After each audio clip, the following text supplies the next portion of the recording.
Bonjour à tous. Alors nous nous retrouvons aujourd'hui pour faire une petite séance de pilates et on va voir le mouvement du roll-up. D'accord?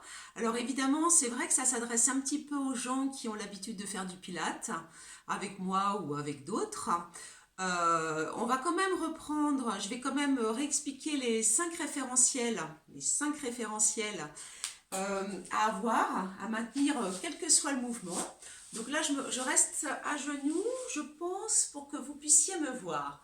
Alors rappelez-vous, quelle que soit notre position, qu'on soit debout, couché, assis, allongé sur le côté, sur le ventre, etc., on a toujours 5 référentiels à avoir, à savoir, le premier référentiel, c'est ce qu'on appelle le bassin neutre. Ça veut dire qu'il faut ni être en antéversion, c'est-à-dire ni cambré, je ne sais pas si vous voyez comme ceci, ni cambré, d'accord, ni avoir le bassin en rétroversion, d'accord. C'est vraiment la position du bassin dans laquelle vous n'avez pas de tension au niveau des lombaires, d'accord. Ça, c'est ce qu'on appelle le bassin neutre, c'est le premier référentiel. Le deuxième référentiel, c'est le gainage ou le centrage. Il va falloir d'abord contracter le périnée ou le plancher pelvien. Alors, il faut en fait simplement vous retenir d'aller à la selle d'abord, d'accord. On va dire les choses, en fait, il faut contracter les releveurs de l'anus. En premier, hein, l'importance, enfin, il y a l'ordre a de l'importance. Donc d'abord, on se retient d'aller à la selle. Ensuite, pour les femmes, on contracte le vagin, d'accord. Et puis ensuite, pour tout le monde, c'est-à-dire hommes et femmes, on se retient de faire pipi, d'accord. Donc dans l'ordre, les releveurs de l'anus, le vagin pour les femmes et l'urètre. Donc on retient, on contracte tout ça. Ça, c'est la contraction du périnée ou du plancher pelvien. D'accord? Attention, tout ça sans contracter les fessiers. Ensuite, toujours dans le centrage et dans le gainage, vous avez les muscles transverses, c'est-à-dire les muscles les plus profonds des abdominaux. D'accord? Donc ici, il va falloir rentrer le ventre, mais vraiment rentrer le ventre, comme si vous vouliez venir coller votre nombril au lombaire, carrément. Ou comme si vous aviez une ceinture et vous voulez serrer votre ceinture au dernier cran. D'accord? Donc là, on est toujours dans le gainage et dans le centrage. On est toujours sur le deuxième référentiel. Donc vous voyez, j'ai mon bassin neutre, j'ai contracté donc mon périnée et mon transverse, d'accord? Ensuite, le troisième référentiel, c'est la respiration thoracique. Comme je garde toujours mon ventre rentré, ma respiration ne se fait qu'avec la cage thoracique. Donc j'inspire, en gonflant la cage thoracique, je ne sais pas si vous allez voir, j'inspire, comme si mes côtes étaient un parapluie. Donc j'écarte mes côtes, j'ouvre mon parapluie et j'inspire. Enfin, c'est l'inverse, excusez-moi. J'inspire en gonflant mes côtes, en gonflant ma cage thoracique et j'expire en abaissant. Donc gardez à l'esprit cette image du parapluie. J'inspire, j'ouvre le parapluie, mes côtes s'écartent. J'expire, je ferme le parapluie. D'accord? Les côtes s'abaissent. Le quatrième référentiel, c'est ce qu'on appelle les épaules descendues. Je tire mes omoplates, je descends mes omoplates dans les poches arrière du jean. Si j'avais un jean, d'accord? C'est pas les épaules comme ça en arrière, c'est les épaules descendues. Ça, c'est le quatrième référentiel. Le cinquième référentiel étant la nuque allongée. C'est pas le menton relevé, c'est vraiment comme si vous aviez un fil. Vous me voyez, on vous tire vers le plafond par ce fil. Donc les 5 référentiels à toujours garder. Le bassin neutre, premier référentiel. Le gainage, le centrage, d'accord? Donc c'est contraction du périnée et du transverse. Donc je contracte le périnée et j'avale mon nombril. Le troisième, c'est la respiration qui se fait uniquement par la cage thoracique. Le quatrième, je vais plutôt faire comme ça. Voilà, ce sont les épaules abaissées, d'accord, hein, j'éloigne l'épaule de l'oreille. Et le cinquième, c'est la nuque allongée. Alors aujourd'hui, comme exercice, on va voir le mouvement du roll-up, d'accord? R-O-2-L, plus loin, up, le roll-up. Qui va donc consister, en fait, là c'est surtout un travail de mobilisation de la colonne vertébrale. Donc ça peut vous faire du bien en ces temps où peut-être en étant confiné, vous êtes plus souvent assis que d'habitude. Ça peut vous faire du bien un petit peu pour mobiliser la colonne. Et bien sûr, ça vous engage tous les muscles, ce qu'on appelle antérieurs, de la chaîne antérieure, c'est-à-dire les abdominaux, les grands droits. Et puis ça va solliciter aussi, bien sûr, les obliques. Alors, vous voyez que j'ai mon gros ballon à côté. Donc comme ça, je vous donnerai plusieurs options. Éventuellement, ceux qui ont un gros ballon chez eux, vous pourrez peut-être l'utiliser. On va commencer tranquillement. Je vais vous donner plusieurs options. Donc on va commencer par l'exercice de base en roll-up. Simplement, j'ai mes jambes repliées, j'ai mes pieds qui sont posés en avant de mes genoux, vous voyez, bien en avant de mes genoux. Et entre mes genoux et entre mes pieds, j'ai une largeur de hanche. D'accord? J'ai pas les genoux trop ouverts ou les genoux serrés. Hein? Pieds-genoux, j'ai tout dans le même alignement. Donc je vais d'abord placer mes référentiels. Donc là, je suis assise. J'ai contracté le périnée, j'ai aspiré le nombril. Vous voyez? J'ai bien descendu mes omoplates et ma nuque est allongée. Et donc pour commencer mon exercice, en expirant, d'accord? Donc en expirant, je vais descendre et là je reste. J'inspire et en expirant, je reviens. Donc vous voyez que j'ai encore le dos en C. Et pour finir, j'inspire et je reviens. Donc attention, en pilates, on respire par la bouche. Enfin, on inspire par le nez. On expire par la bouche, en relâchant la mâchoire. On ne respire pas comme ça. D'accord? Tu relâches. Attention, respiration thoracique. D'accord? Le ventre, lui, reste toujours rentré. Alors, donc là, ici, la respiration, c'est j'expire, j'inspire, je stabilise, je reste. J'expire, je remonte. Vous voyez que j'ai le dos quand même légèrement arrondi. Et j'inspire, je me replace. Donc, je peux faire ça pendant 5 à 6 fois pour commencer. D'accord? Si vous vous sentez, vous pouvez en faire plus. Mais ne dépassez jamais les 10 répétitions. Ce qu'on appelle les 10 cycles respiratoires. Un cycle respiratoire, c'est une inspiration, une expiration. D'accord? Donc ici, expire. Donc, vous voyez, quand je descends aussi, je fais une rétroversion du bassin. J'inspire, je stabilise. J'ai toujours mes épaules abaissées. Et je reviens en expirant. Et j'inspire, je stabilise. D'accord? Attention à ne pas écarter les genoux. J'expire, rétroversion du bassin. J'inspire, je stabilise. J'ai toujours le ventre bien rentré.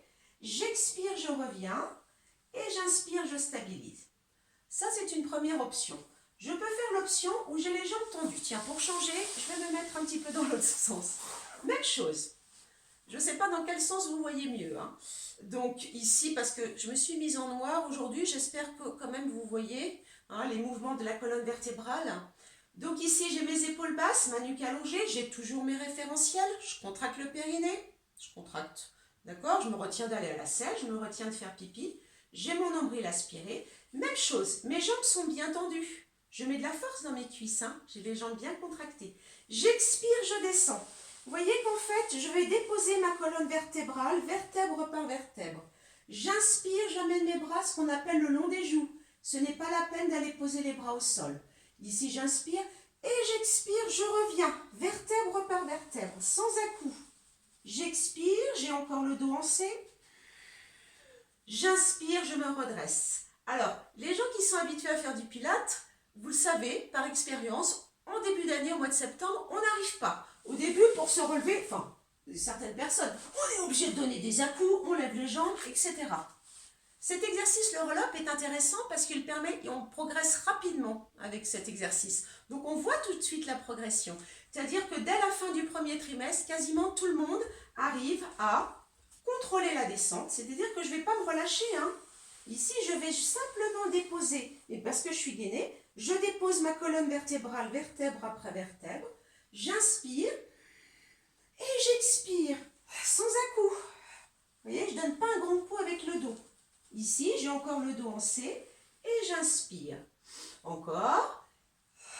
Donc, rétroversion du bassin. Je vais déposer ma colonne vertèbre par vertèbre. J'inspire, j'amène les bras le long des joues. J'expire, je reviens. Gainé, gainé, gainé, gainé. J'ai toujours le ventre rentré, je n'ai pas perdu mon gainage. Je n'ai pas perdu la contraction du périnée. D'accord? Là aussi, j'ai envie de dire entre 5 et 10 répétitions. D'accord? Mais on reste vraiment, focalisez-vous sur votre gainage, mobilisation de la colonne vertébrale, parce que, est-ce que vous avez vu que pour amorcer mon mouvement, j'ai fait une rétroversion? Au début, vous voyez, je suis bien droite, clac, j'ai fait une rétroversion du bassin. À partir de là, j'ai mes cuisses contractées, je suis toute gainée, je retiens, je ne me laisse pas tomber. Vous voyez, je retiens. J'inspire. Et j'expire pour revenir. Gainage, gainage, gainage. J'ai encore le dos en C tout le long de l'expiration. J'inspire, je reviens. J'ai toujours mes épaules à baisser et la nuque longue. D'accord? Voilà. Donc là, vous avez vu déjà deux options du roll-up. Je regarde un petit peu ce que pour... Donc déjà, c'est pas mal celui-là. Je vais vous donner pour celles qui ont un ballon. Si vous avez un gros ballon chez vous, ici, voilà, donc là je vérifie bien. Donc ici, le gros ballon. Donc avec le roll-up. Donc le roll-up, même chose, alors c'est bien sur le ballon, parce qu'en plus, ça me permet de mieux ressentir mon gainage. Contraction du périnée, d'accord? Sans contracter les fessiers, j'avale le nombril, j'ai mes épaules basses. J'ai mes pieds qui sont en avant des genoux. Je vais commencer par faire ce qu'on appelle d'abord un demi-roll-up. Donc vous voyez que j'ai quand même mes pieds qui sont en avant des genoux. Je commence par faire cette fameuse rétroversion du bassin. Ça veut dire que je vais pousser dans le ballon. J'expire. Là, je fais le demi-roll-up, ce qu'on appelle, comme j'ai fait tout à l'heure, au sol. J'expire, donc j'inspire, je stabilise. Et j'expire, je reviens. Je pousse et j'inspire, je reviens ici. Allez, j'expire, j'avance, je descends. Je tiens, j'inspire et j'expire. Je ramène. Donc, vous voyez que je pousse en fait avec mes talons dans le sol et je fais cette rétroversion du bassin. Vous voyez, regardez, j'enroule ma colonne vertébrale, rétroversion du bassin. Et pour revenir, je pousse mes fesses dans le ballon et hop, j'allonge ma colonne. Je ne sais pas si vous voyez assez. Hop, je vais le faire peut-être dans l'autre sens. Je ne sais pas si vous voyez assez ce mouvement-là. Donc, j'ai mes pieds en avant. Je fais cette rétroversion du bassin. J'avance en fait pour que mes genoux soient au-dessus de mes pieds. Voilà, je stabilise. Et je reviens et je pousse. Et à la fin, je me redresse. Je peux aussi faire avec l'option ce qu'on appelle du mouvement de la danseuse. Donc, j'expire. Vous voyez que j'ai fait une torsion. Attention, je suis gainée. J'ai ouvert mon bras. J'inspire, je stabilise. J'expire, je reviens. J'inspire de l'autre côté. Alors, c'est tout de suite. Je tourne tout de suite en expirant. Je descends. Vous voyez, je rentre bien le ventre. J'inspire, je stabilise mes bras ouverts. J'expire, je reviens. Vous voyez, regardez bien mes pieds, j'ai toujours les pieds en avant des genoux. Si vous avez au départ les pieds qui sont sous les genoux, ça ne marchera pas, je ne peux pas avancer. Vous voyez, c'est tout de suite. J'ai respecté quand même ma largeur de hanche entre mes pieds et mes genoux, mon gainage. Je le refais. Toujours le roll-up, le demi-roll-up avec l'option de ce qu'on appelle la danseuse. Je suis gainée. Donc je fais rouler légèrement mon ballon, j'inspire. Je reviens, j'expire. Je rentre le ventre. J'inspire. Allez, l'autre. J'expire, j'ouvre. Et je reviens. Là aussi, 5 ou 6 fois. De chaque côté, ce serait bien. Encore une option avec le ballon. Je vais me replacer de l'autre côté pour avoir assez de place. Là, je vais faire le roll-up, je vais m'allonger complètement. Donc au début, même chose. Je suis bien sur le haut de mon ballon, j'ai préparé mon gainage, périnée contracté, je suis assise, j'ai mes pieds qui sont en avant des genoux. Regardez bien ce que je vais faire. D'abord, le ballon va rouler, donc j'expire, mais sauf que là, je vais devoir avancer un petit peu les pieds, vous voyez, tout simplement, pour venir poser mes omoplates sur le ballon. Je n'ai pas ma tête qui est posée. Vous me voyez? En revanche, je ne relâche pas la tête. J'inspire, j'amène les bras le long des joues, et attention, je reviens. Donc là, je suis gainée, je vais pousser avec le bassin dans le ballon, avec les fesses, et je ramène les pieds, et j'inspire sur la fin. On va le refaire. Allez, j'expire. J'inspire, je ne relâche pas la tête. J'essaye aussi de ne pas relâcher. Vous voyez, j'aligne bien le bassin, les cuisses, et le buste, et la tête. Je reviens en expirant, je suis gainée. Je pousse avec mes pieds dans le sol. J'ai encore le dos en C. Et j'inspire à la fin, je reviens. Encore. Expire. Vous voyez que j'avance les pieds. J'inspire. Attention, les bras pas trop bas toujours. Et j'expire, je place son centre. Engagez le centre, engagez le gainage. Vous voyez, je rentre bien le ventre, je reviens. On le refait encore une fois. Allez, baisse bien tes épaules, allonge ta nuque, ton gainage est préparé. Expire. Inspire. Je ne relâche pas, j'ai le corps bien aligné. Et j'expire, je reviens, je pousse les fesses dans le ballon. D'accord? Allez, ici, hop, tu peux revenir. Donc voilà, c'était le mouvement du roll-up. Donc vous avez vu 4 options. Au sol, avec les jambes pliées, demi-roll-up, donc tu t'arrêtes. On l'a vu avec les jambes tendues, on descend complètement en enroulant bien la colonne. D'accord? Ensuite, on a vu l'option assise sur le ballon en faisant le demi-roll-up, en faisant l'option de la danseuse, donc en ouvrant sur le côté et ensuite en s'allongeant complètement. D'accord? Donc on a vu en fait 5 options du roll-up. Voilà, donc ça c'était une petite introduction au Pilates, surtout pour ceux qui ne connaissent pas. Donc c'est sûr qu'en Pilates, on prend beaucoup plus de temps pour apprendre, pour maîtriser ses référentiels. Donc là, on va dire que c'est des petits rappels pour mes habitués, entre guillemets. Alors j'espère que vous tenez le coup toujours, hein, que vous avez la pêche. Allez, gardez le moral. Je vous embrasse tous et bon courage. Salut!